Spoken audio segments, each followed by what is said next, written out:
우리 지난주에 나눴던 말씀 한번 생각해 보겠습니다. 로마서 8장의 마지막 부분의 말씀을 우리가 함께 나눴습니다. 그리스도 예수 안에 있는 하나님의 사랑에 대해서 우리가 함께 나눴죠.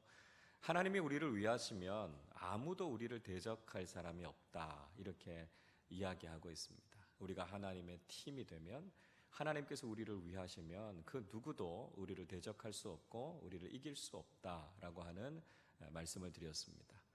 우리 하나님은 우리를 의롭다고 평가해 주시는 분이시다 말씀드렸습니다. 우리는 여전히 죄인이지만 하나님께서는 의로우신 재판장, 또 동시에 긍휼히 여기시는 재판장이 되셔서 죄인인 우리를 정죄하지 않으신다 말씀드렸습니다. 그러니까 사탄이 아무리 우리를 참소할지라도 하나님께서 한번 의롭다고 한 사람을 결코 정죄할 수 없다는 것이죠. 그리고 우리 주님 예수 그리스도께서는 우리의 좋은 변호인이 되셔서 우리를 위해서 간구하시고 변호하시는 주님이 되신다 하는 말씀을 드렸습니다. 우리를 향하신 예수님의 사랑, 그 무엇도 끊을 수 없다라고 하는 말씀을 드렸습니다. 그래서 우리가 예수님의 사랑을 믿는 그 믿음이 있으면 우리는 세상 그 무엇과 맞서 싸워서도 승리할 수 있다는 거죠. 그러니까 예수님의 사랑을 믿는 그 믿음, 그 능력을 우리가 의지하면 우리가 세상의 그 어떤 고난을 만나도 넉넉히 승리하게 된다는 것이죠. 하나님의 사랑 무엇을 통해 알 수 있습니까? 예수 그리스도의 십자가를 보면 알 수 있습니다. 예수 그리스도의 십자가를 보고 하나님의 사랑을 부인할 수 없다는 것이죠. 그래서 그 십자가를 통해 우리에게 주신 하나님의 사랑을 우리가 깊이 묵상하면 우리가 결코 구원의 확신으로부터, 구원의 이 은혜로부터 흔들리지 않게 된다는 것이죠. 그래서 우리가 믿음의 삶을 살아가는 동안 그리스도 안에 있는 하나님의 사랑 안에 거하고 그 사랑의 확신 가운데 살아가는 믿음의 사람들이 되어야 할 것에 대해서 우리가 말씀을 함께 나누었습니다. 자, 이제 오늘부터 로마서 9장이 시작됩니다. 로마서 9장부터 11장까지는 특별히 이스라엘 민족의 구원을 향한 바울의 마음이 그 속에 담겨져 있습니다. 자신의 동족을 구원하기 원하는 사도 바울의 그 심정과 그 열정이 무엇인가 하는 것을 우리가 함께 살펴보면서 특별히 우리도 나라와 민족을 사랑하는 신앙이 무엇인지에 대해서 함께 생각해 볼 수 있겠다 하는 생각이 듭니다. 특별히 6월 나라와 민족을 생각하는 이 달에 우리가 로마서 9장의 말씀을 함께 공부할 수 있는 건 참 큰 은혜가 있다고 생각이 됩니다. 그래서 사도 바울의 심정으로 우리가 나라와 민족을 어떻게 사랑하고 어떻게 기도해야 될 것인가 함께 말씀을 좀 생각해 보도록 하겠습니다. 자, 먼저 1번을 보시죠. 이스라엘의 구원에 대해서 이야기하고 있는데요, 바울에게는 자기 민족에 대한 근심과 고통이 있었다, 이렇게 이야기하고 있습니다. 바울이 늘 자신의 민족, 유대인들을 생각하면 자신 안에 근심과 고통이 있다, 이렇게 그가 고백하고 있는 것이죠. 1절 2절 말씀 우리 한 번 더 같이 읽어보겠습니다. 내가 그리스도 안에서 참말을 하고 거짓말을 아니하노라. 나에게 큰 근심이 있는 것과 마음에 그치지 않는 고통이 있는 것을 내 양심이 성령 안에서 나와 더불어 증언하노니. 바울은 지금 참말을 하고 있다, 이렇게 이야기합니다. 나는 지금 진실을 이야기하고 있다. 내 마음의 진실을 당신들에게 이야기하고 있다라고 이야기합니다. 사람들이 뭔가 진실을 이야기할 때는 무엇을 걸고 이야기하잖아요. 누구를 걸고 어디에 맹세하고 이런 이야기를 합니다. 지금 바울은요, 그리스도의 이름을 걸고 맹세하고 있습니다. 예수님의 이름으로 내가 이야기하는데 나는 진실을 이야기하고 있다라고 이야기합니다. 그 진실이 뭡니까? 자기 민족을 생각할 때 내게 큰 근심과 고통이 있다, 이렇게 이야기하고 있습니다. 이 유대인들의 구원의 문제, 유대인들이 복음을 받아들이지 않는 이 사실만 생각하면 바울이 너무 가슴이 아픈 거예요. 어떻게 하면 내 동족을 구원할 수 있을까? 그걸 생각하면 참 가슴이 아프다, 이렇게 이야기하고 있는 것이죠. 우리는 구약 성경 속에서도 이스라엘 민족을 향한 지도자들의 이 가슴 아픈 고통, 근심, 이런 것들을 발견하게 되는데요, 특별히 느헤미야서 말씀을 통해서 우리는 이런 마음들을 보게 됩니다.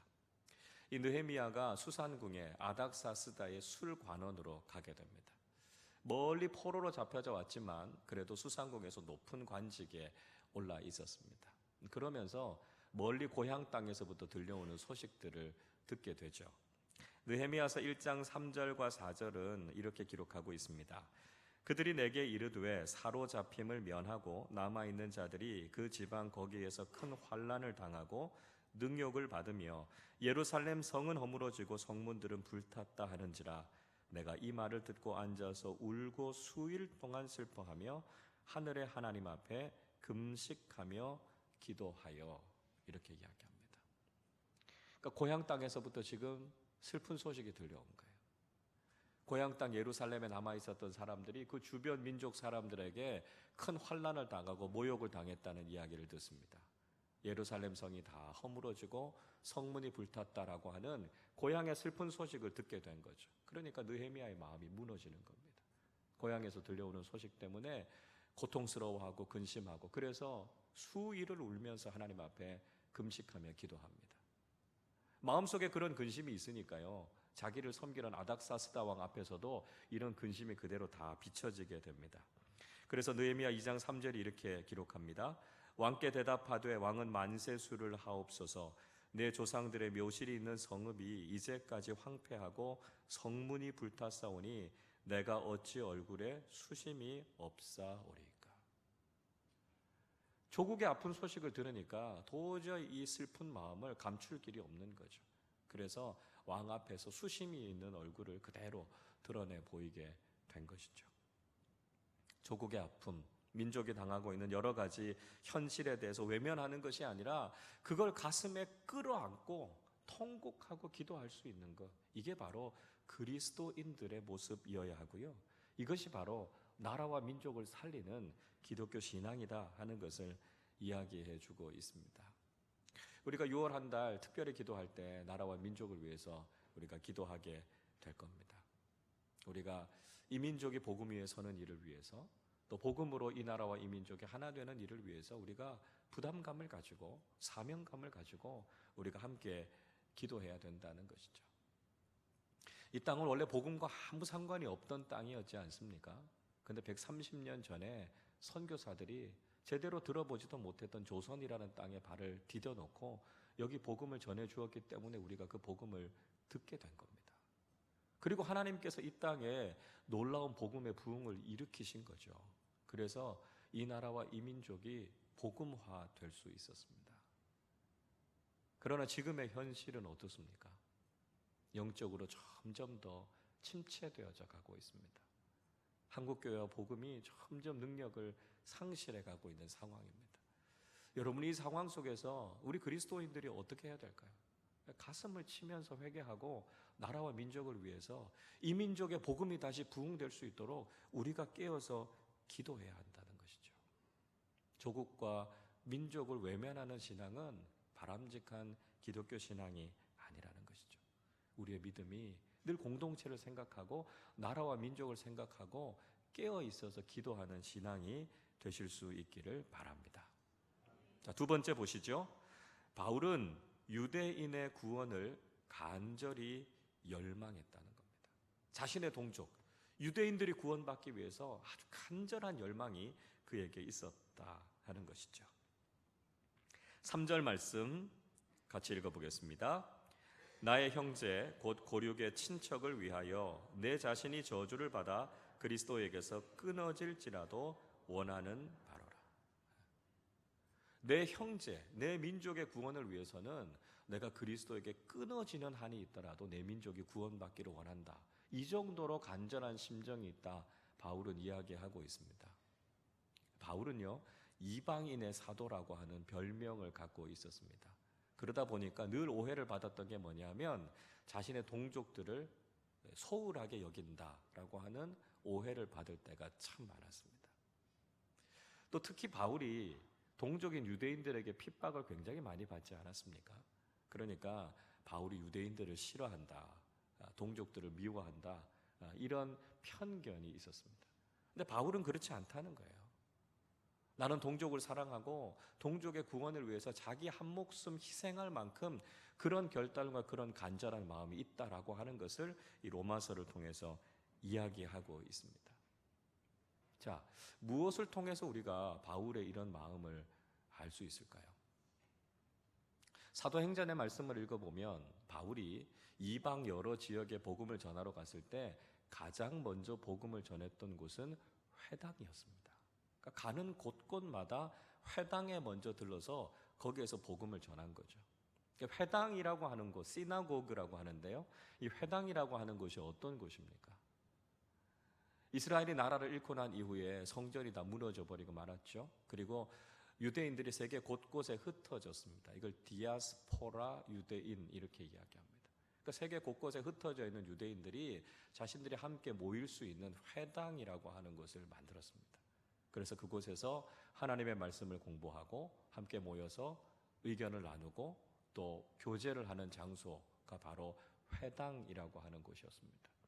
그러니까 회당이라고 하는 곳에 가서 바울이 복음을 먼저 전했다라고 하는 것은 1차적으로 유대인들에게 복음을 전하고자 하는 의도가 있었다라고 하는 걸 알 수 있죠. 자, 사도행전 말씀을 한번 찾아보면서 정말 그랬는지 우리가 한번 확인을 해보도록 하겠습니다. 성경을 좀 여러 군데 찾으실 텐데요. 자, 사도행전 13장 5절을 한번 펼쳐보시죠. 사도행전 13장 5절입니다. 차례대로 우리가 사도행전을 찾아가면서 정말 바울이 그렇게 했는지를 한번 보도록 하겠습니다. 사도행전 13장 5절의 말씀입니다. 자, 13장 5절을 보시죠. 이렇게 말씀합니다. 살라미에 이르러 하나님의 말씀을 유대인의 여러 회당에서 전할세 요한을 수행원으로 두었더라. 자, 살람이라고 하는 곳에 도착했습니다. 어디에서 복음을 전했다고요? 유대인의 여러 회당에서 복음을 전했다. 이렇게 이야기합니다. 자, 13장 14절로 가보시죠. 그들은 버가에서 더 나아가 비시디아 안디옥에 이르러 안식일에 어디에서요? 회당에 들어가 앉으니라 이야기합니다. 비시디아 안디옥에 가서도 회당에서 그들에게 복음을 가르쳤다 이야기하죠. 자, 사도행전 14장 1절입니다. 이에 이고니온에서 두 사도가 함께 유대인의 어디요? 회당에 들어가 말하니 유대와 헬라의 허다한 무리가 믿었다. 이고니온에서도 역시 회당에 들어갔습니다. 자, 이번에는 17장 1절로 한번 가보시죠. 사도행전 17장 1절. 자, 17장 1절 같이 한번 읽어볼까요?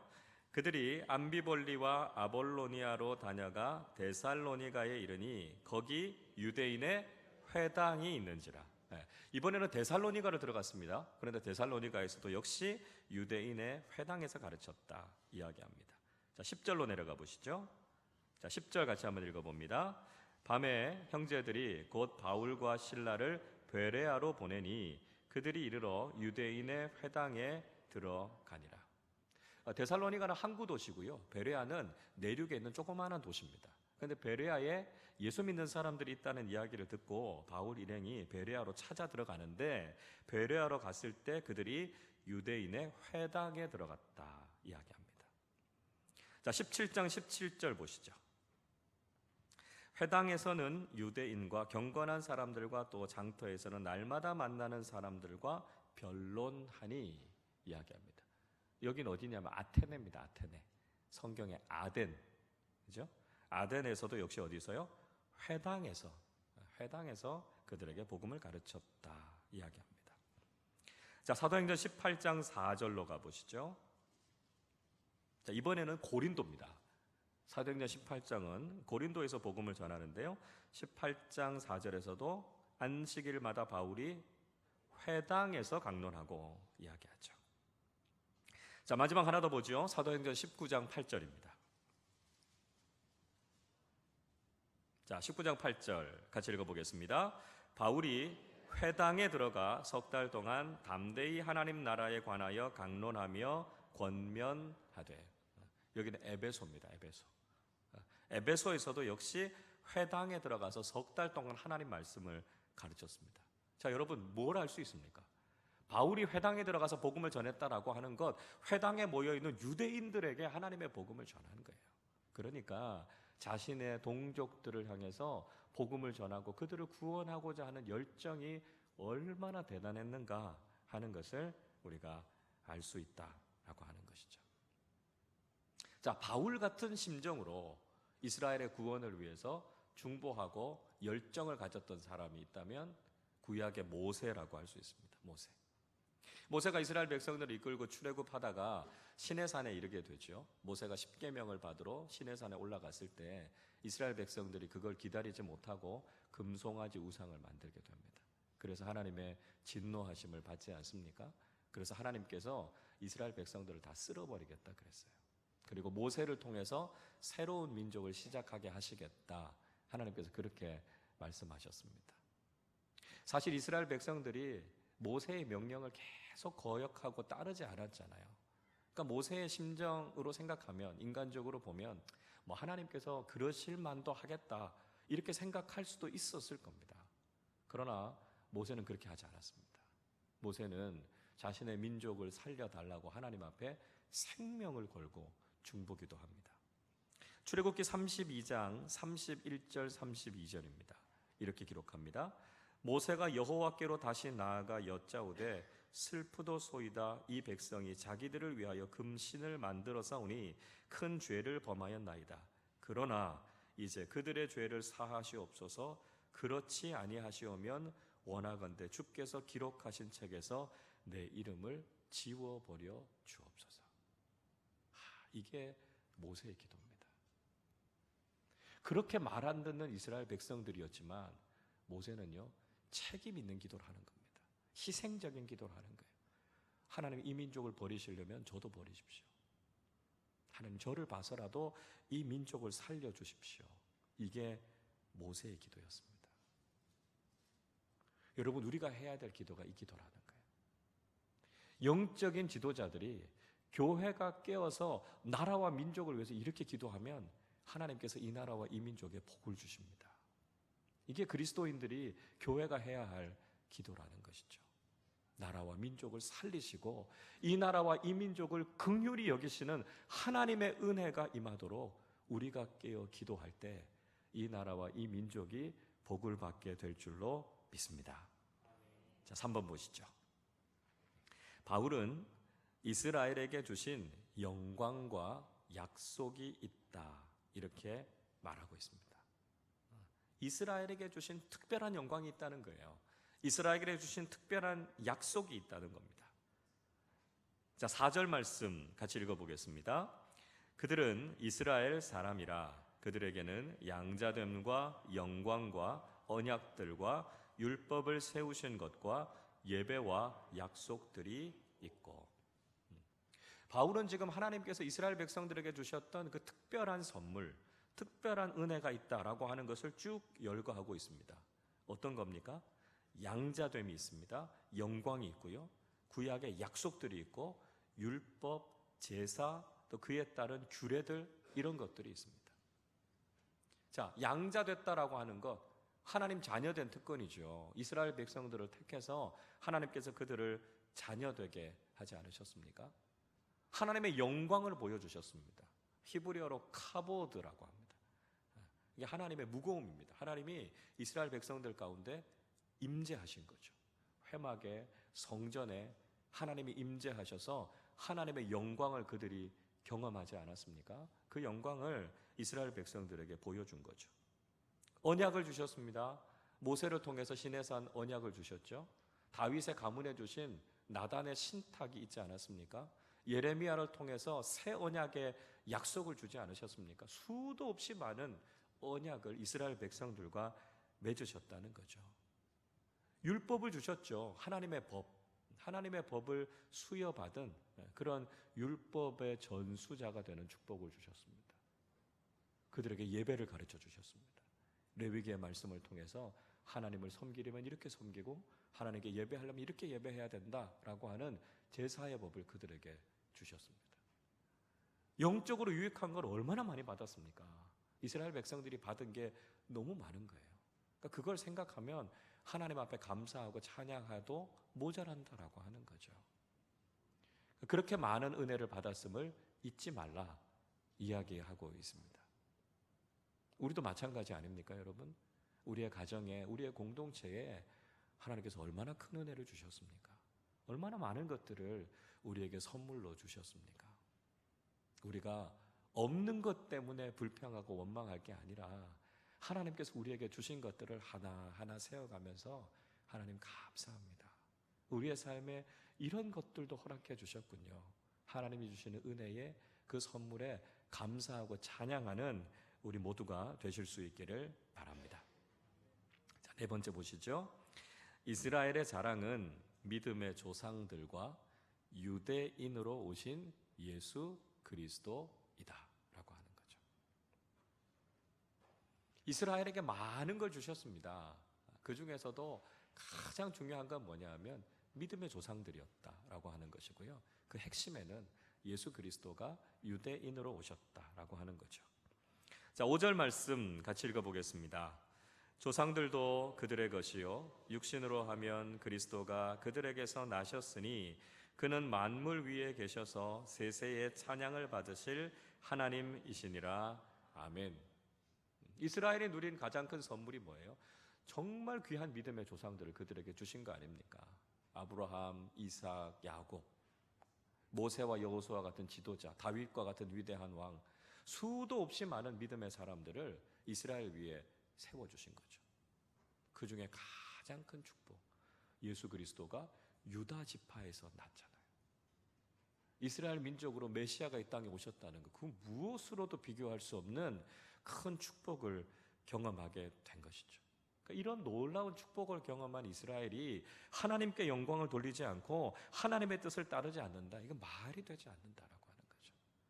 이스라엘의 가장 큰 자랑, 우리 민족을 통해 메시아가 오셨다라고 하는 거, 이거 얼마나 놀라운 축복입니까? 하나님께서 우리에게도 이런 복을 주시는 거죠. 이렇게 좋은 믿음의 사람들, 또 이런 좋은 믿음의 선배들, 이렇게 함께 공동체를 이루고 신앙생활을 할 수 있다는 거 얼마나 큰 축복인지 모릅니다. 더 중요한 건 지금도 살아계신 예수 그리스도께서 우리와 함께하고 계시다는 거죠. 우리 인간은 연약하지만 우리의 모임 가운데 지금도 영으로 임하시는 살아계신 주님이 우리 가운데 함께 계셔서 우리가 이렇게 아름다운 믿음의 공동체를 세워갈 수 있다는 거, 우리가 하나님 앞에 감사하고 찬송해야 될 아주 중요한 제목이라는 것이죠. 우리가 이렇게 좋은 믿음의 사람들과 함께, 그리고 가장 좋으신 주님과 함께 이 믿음의 삶을 살아갈 수 있다는 것, 그로 인해서 우리가 감사하고 우리 주님을 자랑하며 살아가는 우리 모두가 되어야 할 줄로 믿습니다. 자, 이제 한 장을 넘어가 보시죠. 자, 두 번째는 약속의 자녀에 대해서 이야기하고 있습니다. 자, 1번 보시죠. 혈연적인 이스라엘 사람만 이스라엘이 아니다 이야기합니다. 그러니까 육신적인 이스라엘만 이스라엘 사람들이 아니다라고 하는 것이죠. 6절 말씀 같이 읽어보겠습니다. 그러나 하나님의 말씀이 패하여진 것 같지 않도다.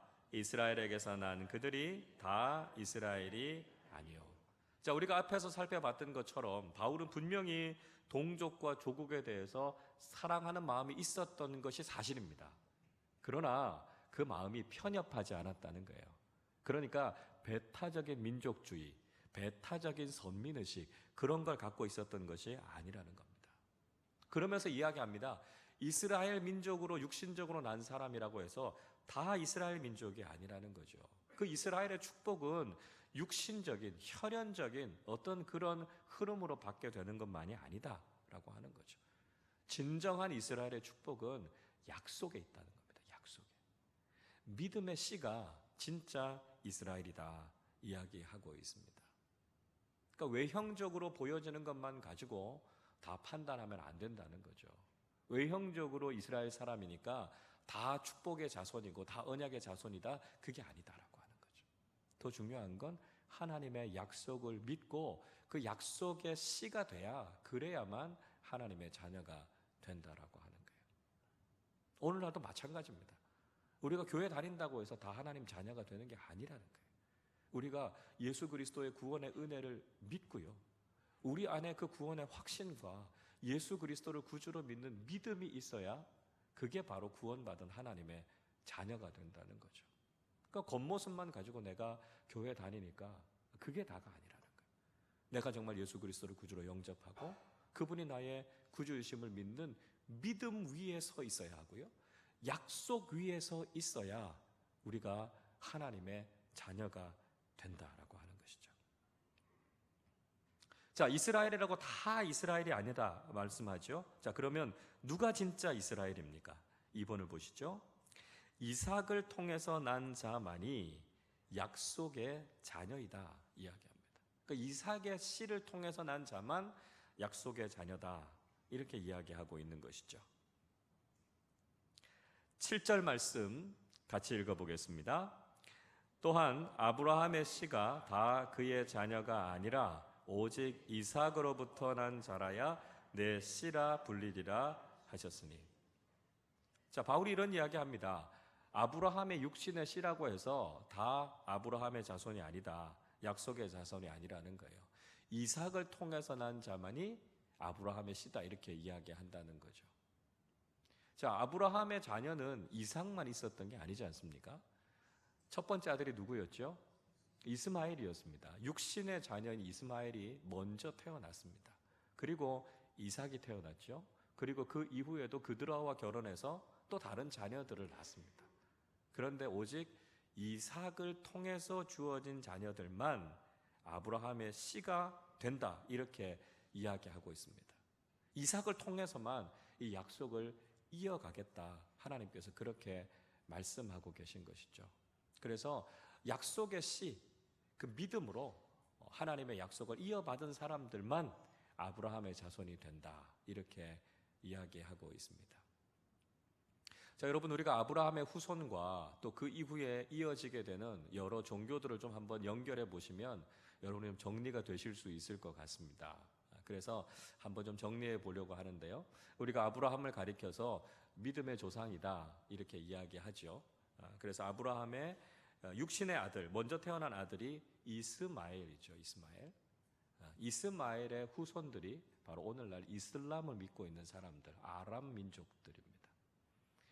그래서 이슬람 신앙을 갖고 있는 사람들은 아브라함이 모리아 산에 이삭을 번제로 드린 게 아니고요, 이스마엘을 번제로 드렸다 이렇게 믿고 있습니다.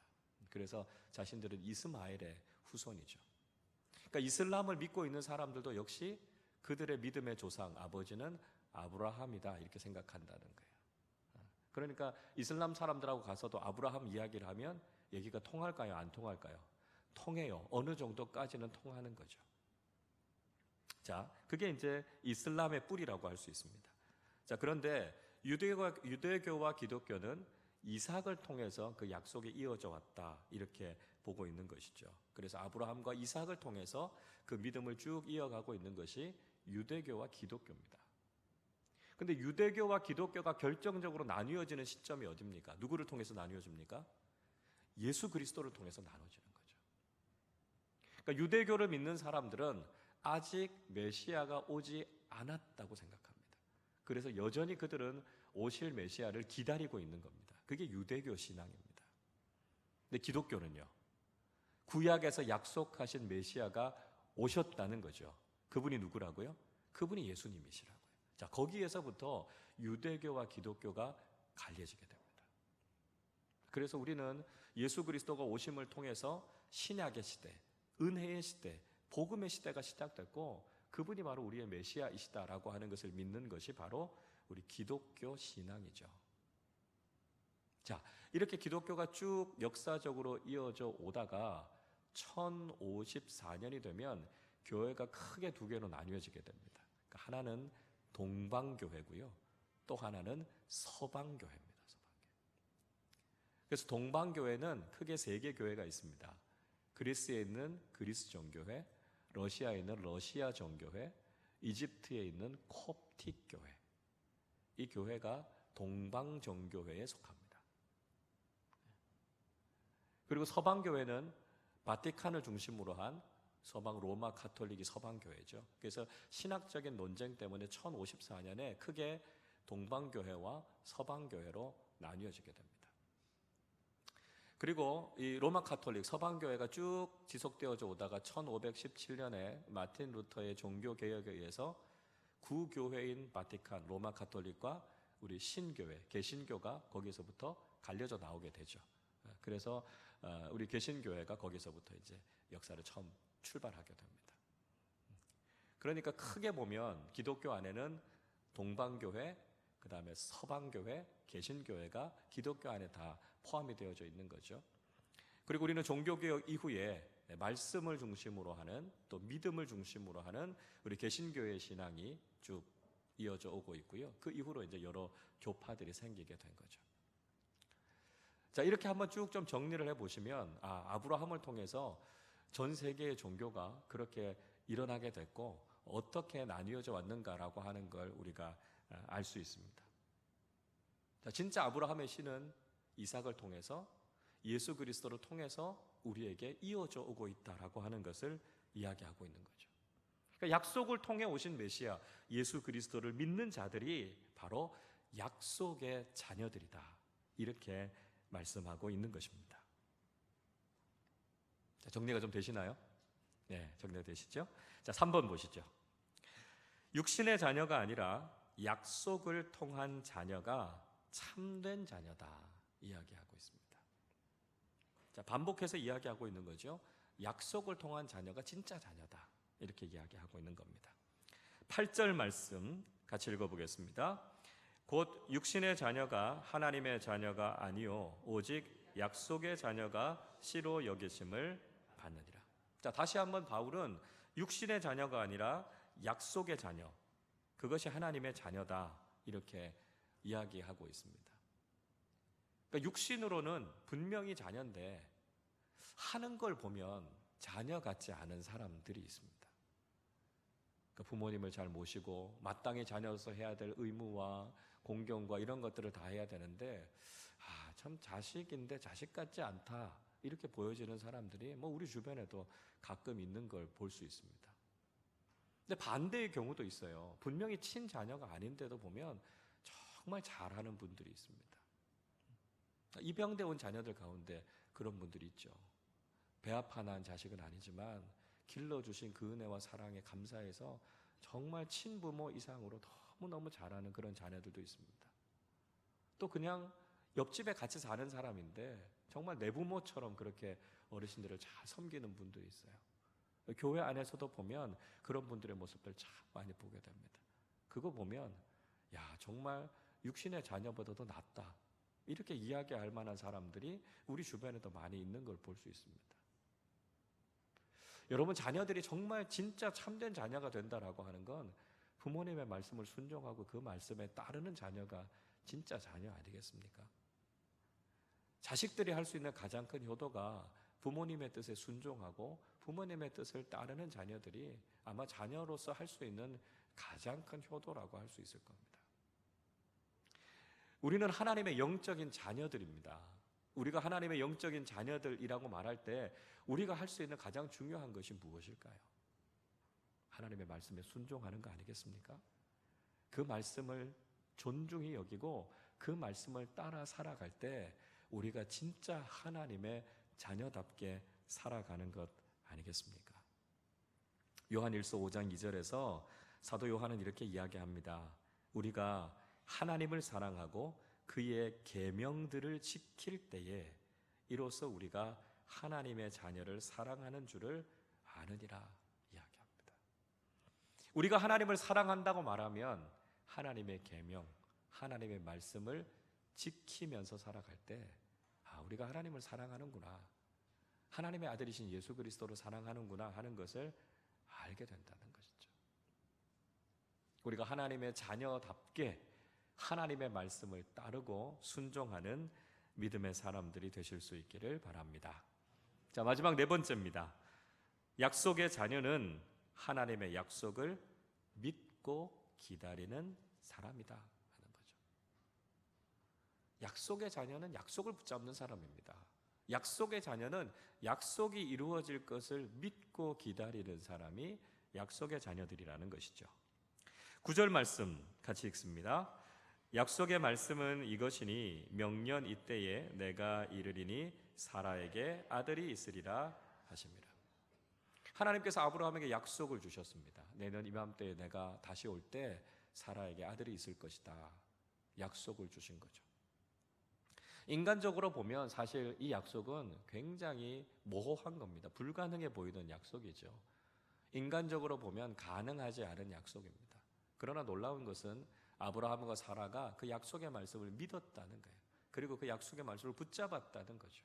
그러니까 그 약속이 그의 인생에 성취되는 것을 경험하게 됐다는 겁니다. 여러분, 믿음은 약속을 붙잡는 겁니다. 인간적으로 판단해 보면 그 약속이 정말 이루어질 수 있을까? 그 약속이 굉장히 요원해 보일 수 있습니다. 그러나 하나님은 그 약속을 이루시는 신실하신 분이심을 믿고 그 하나님의 약속을 붙잡을 때 하나님의 약속은 우리의 삶에 이루어질 줄로 믿습니다. 약속을 붙잡으면요, 약속이 우리의 삶에 이루어지는 축복을 경험하게 됩니다. 그래서 우리의 생각으로 약속을 함부로 판단할 것이 아니라 그것이 하나님의 약속이기 때문에 반드시 이루어질 것을 믿고 붙잡을 때 약속대로 이루어지는 복을 누리게 될 줄로 믿습니다. 여러분, 하나님은 지금도 우리와 약속하시는 하나님이십니다. 우리를 약속의 자녀로 삼으시는 거죠. 그리고 그 약속을 붙잡고 그 약속대로 살아가는 사람들에게 하나님께서 약속의 축복을 허락해 주실 줄로 믿습니다. 아직은 이루어지지 않았을지 몰라요. 우리가 볼 때 정말 그 약속이 이루어질 수 있을까 하는 마음이 우리에게 들 수 있지만 우리가 믿는 하나님이 신실하신 하나님이시고 우리를 약속의 자녀로 불러주신 하나님의 축복이 반드시 우리의 삶에 이루어질 것을 믿을 때 하나님께서 우리에게 주신 약속이 성취되는 복을 누리게 될 줄로 믿습니다. 약속의 자녀답게 이 땅을 살아서 하나님께서 기뻐하시는 귀한 믿음의 삶을 사는 우리 모두가 되시기를 주님의 이름으로 축원합니다.